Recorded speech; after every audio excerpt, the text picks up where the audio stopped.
What should a landlord do if, say, the tenant stops paying rent? Well, it's Ontario, so everything is regulated here, and there's an actual process that you have to follow in order to collect rent.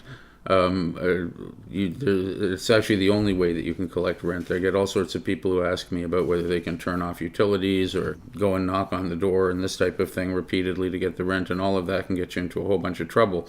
If the tenant doesn't pay rent, you give them a 14-day notice. The 14-day notice is that they have to pay any rent outstanding within 14 days. And if they don't, then the landlord can apply to the Landlord and Tenant Board for an order to evict the tenant. And generally the board will set a hearing within, well, they're very backlogged at the moment, but generally it's within, say, 3 weeks. And the tenant has a right to come and explain why they haven't paid the rent or try and make arrangements to pay it.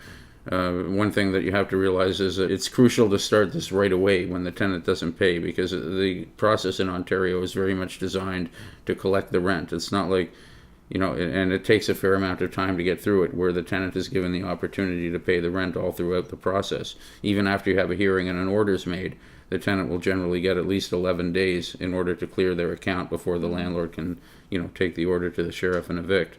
So often we get people who don't want to get involved with litigation or the process, or taking someone to court, and they'll hold off and try and collect the rent or talk to the tenant for in some cases several months with small landlords.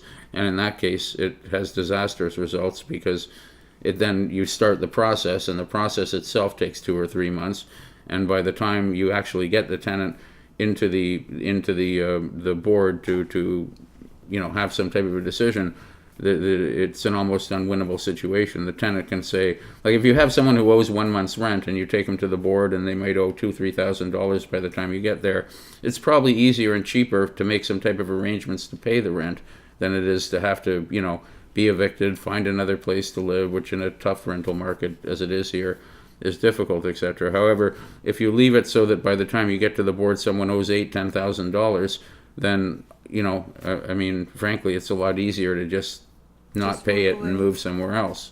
Yeah.